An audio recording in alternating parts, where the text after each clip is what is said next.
কত বড় সাহস হলে মানুষ এই ধরনের কাজ করে, এটা একবার পাবেন আপনারা।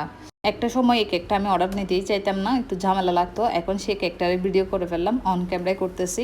এটা একটু সাহসের ব্যাপার আছে, ওইটাই বললাম। আর আপনারা দেখতে পাচ্ছেন আমি উপরে প্রথমে অনেকগুলো পালস দিয়ে দিলাম। এই কেকে অনেক বেশি পালস আসলে ইউজ হয়। আর এই কেকটা আমার আগে থেকে উইশ লিস্টে ছিল, এরপরও ভয় হতো যে এত বেশি পালস উপরে তো দিব। ওইটা কোনো প্রবলেম নাই, ওইটা ইজিলি দেওয়া যায়, কিন্তু সাইডে যে পালসের ব্যাপারটা আছে ওইটা নিয়ে একটু ভয় পেতাম। কারণ সাইডে পালসগুলো দেওয়ার সময় যদি সঠিকভাবে না পড়ে, এলোমেলো হয়ে পড়ে, তাহলে কেকের ডিজাইনটা দেখতে ভালো লাগবে না, ওই জন্য।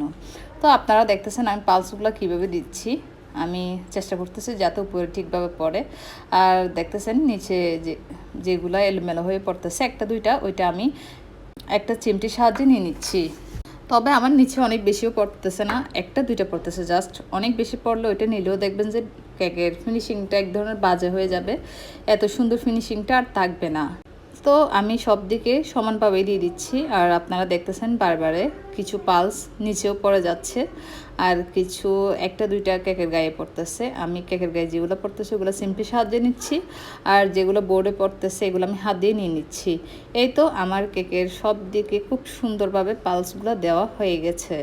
এরপরও যেদিকে যেদিকে একটু হালকা মনে হচ্ছে ওইদিকে আমি আরেকটু করে দিয়ে দিচ্ছি। এই কেকটা আসলে অনেক বেশি গর্জিয়াস লাগতেছে যে শুধুমাত্র এই পালসগুলোর কারণেই।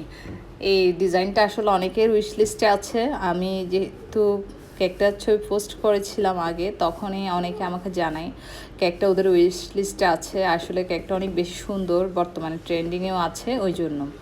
এরপর স্মল পালসগুলো যখন দেওয়া হয়ে গেছে তখন আমি কিছু বড় সাইজের পালস দিয়ে দিলাম।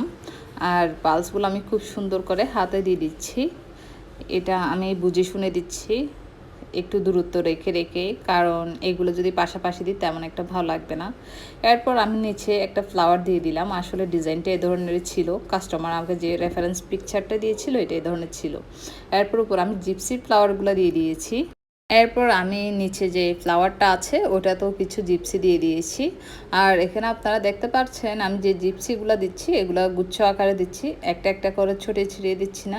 একটা একটা করে যদি দেওয়া হয় তাহলে দেখবেন দেখতে তেমন একটা সুন্দর লাগে না, আর জিপসিগুলোর সৌন্দর্যটা তখন তেমন একটা বোঝা যায় না আসলে, সেজন্য আমি গুচ্ছ আকার দিচ্ছি। আর ক্লায়েন্ট আমাকে যে ডিজাইনটা দিয়েছিল ওইটাও ওই ধরনের সেম ছিল, তবে কেকটা আমাদের কান্ট্রির কারো করানো, এটা ছিল বাইরের একটা কেক আর কি। তো সব দিকে যখন ভালোভাবে জিপসিগুলো দেওয়া হয়ে যাবে তখন আমি কেকের মধ্যে একটা টপার বসিয়ে দিব। এই কেকটা ছিল অ্যানিভার্সারির কেক, সেহেতু আমি অ্যানিভার্সারি একটা টপার দিয়ে দিচ্ছি। আর আমি সবসময় যে কাজটা করে থাকি সেটা হচ্ছে টপার দেওয়ার আগে ওখানে যে একটা স্টিকার থাকে ওইটা আমি সবসময় তুলে নিই, এরপর কেকের মধ্যে বসাই। এই তো আমার কেকটা একদম রেডি হয়ে গেছে। আর আপনাদের কেমন লেগেছে অবশ্যই আমাকে জানাবেন। ধন্যবাদ ভিডিওটা দেখার জন্য।